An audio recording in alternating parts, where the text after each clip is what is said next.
Di sini saya lanjut menjelaskan tentang alur pemeriksaan spesifik data konkret, yakni pada bagian langkah awal sama ya dengan alur pemeriksaan sebelumnya, yaitu persiapan pemeriksaan, di mana kepala UP2 akan menunjuk SPV dan meminta untuk melakukan permintaan audit plan atau program. Yang kedua, SPV melakukan profiling wajib pajak baik secara eksternal maupun internal yang akan diperiksa dengan koordinasi bagian AR. Kemudian SPV memplanning penyusunan audit program dengan metode, teknik, dan prosedur yang akan dipakai untuk pemeriksaan, serta ada permintaan tenaga ahli oleh probis internal. Setelah SPV menyusun audit program atas nota dinas persetujuan Kepala UP2, maka Kepala UP2 akan menunjuk tim pemeriksa dan mengeluarkan SP2 yang akan diinput audit oleh SPV. Setelah diinput oleh SPV, maka akan keluar surat pemberitahuan dan yang dikeluarkan oleh Kepala UP2. Kemudian lanjut pada bagian kedua, yakni pengujian pemeriksaan, di mana pemeriksaan dilakukan selama 10 hari kerja dan perpanjangan waktu untuk kasus tertentu. Setelah penyampaian surat pemberitahuan dan mulailah dilakukan adanya pemeriksaan. Pemeriksaan ini dapat melalui secara langsung, pos atau ekspedisi maupun elektronik. Tim pemeriksa melakukan pertemuan dengan wajib pajak baik secara luring maupun daring dengan membawa dokumen BAPK sekaligus penyampaian SPHP dengan didahului penyusunan KKP oleh KKP. Setelah dilaksanakannya pemeriksaan oleh tim pemeriksa, maka akan ada perubahan audit plan oleh probis internal. Kemudian tim pemeriksa dari KKP akan mengeluarkan surat pemberitahuan hasil pemeriksaan atau SPHP dengan tanggapan maksimal 5 hari kerja sejak SPHP diterima. Nah, pada bagian ketiga, yaitu pembahasan dan pelaporan pemeriksaan, terhitung 10 hari kerja. Tim pemeriksa akan mengeluarkan undangan PAHP atau pembahasan akhir hasil pemeriksaan selama maksimal 3 hari kerja sejak tanggapan SPHP atau berakhirnya batas waktu tanggapan dan pembahasan final dengan wajib pajak.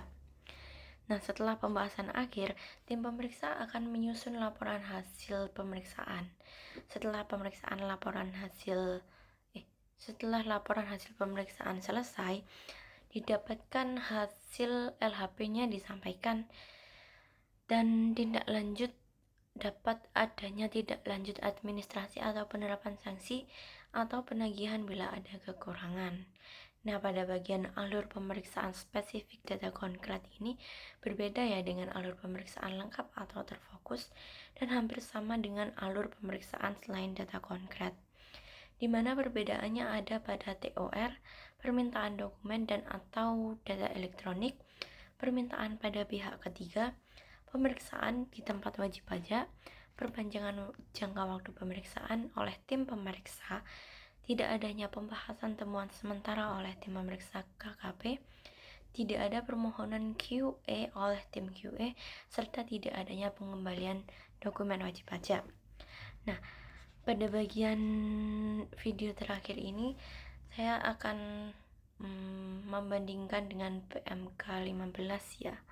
Yang pertama saya akan menyampaikan persamaan dari ketiga alur tersebut ya. Ini yang pertama ada struktur 3 tahap sama ya. Ini yang pertama persiapan, pelaksanaan pengujian dan pembahasan dan laporan. Jadi keduanya menekankan profiling, audit plan, permintaan dokumen, pertemuan wajib pajak, dan laporan hasil pemeriksaan. Kemudian yang kedua, adanya dokumen formal seperti SP2 atau surat pemberitahuan, SPHP, BAPK, LHP, dan catatan QA muncul di kedua alur. Yang ketiga ada penggunaan QA atau internal review. Jadi di gambarnya menunjukkan QA dan PMK mewajibkan quality assurance serta standar pemeriksaan sebelum LHP diterbitkan. Kemudian lanjut pada perbedaannya ya. Jadi perbedaan Contohnya ada pada penetapan jangka waktu maksimum. Pada gambar menampilkan durasi alur pemeriksaan lengkap itu 5 bulan, terfokus 3 bulan, tetapi dan oh ya tapi pada PMK 15 tahun 2025 mengikat secara formal durasi tersebut dan menghitungnya sejak surat pemberitahuan disampaikan. Hal ini mempertegas batasan waktu yang mungkin sebelumnya lebih longgar gitu ya. Terus yang kedua, lebih banyak penekanan pada pemeriksaan terfokus dan spesifik sebagai tipe terpisah. Jadi pada PMK memperinci kriteria, ruang lingkup, dan contoh kasus terfokus atau spesifik. Nah, pada gambar operasional juga memisahkan alur seperti surat pemberitahuan atau TOR, tetapi pada PMK memberi dasar hukum yang lebih kuat untuk tiap tipe. Yang ketiga ini pembahasan temuan sementara dipertegas. Ini pada PMK mendorong dialog awal dan kesempatan wajib pajak untuk menjawab sebelum LHP final. Sementara pada gambar itu juga menampilkan temuan hasil sementara sebagai bagian dari proses. Tetapi pada PMK ini mengatur tata waktu dan tata laksana pembahasan ini lebih rinci begitu. Kemudian ada digitalisasi dan korteks. Pada PMK mensyaratkan penggunaan data elektronik, profiling berbasis data, dan integrasi sistem.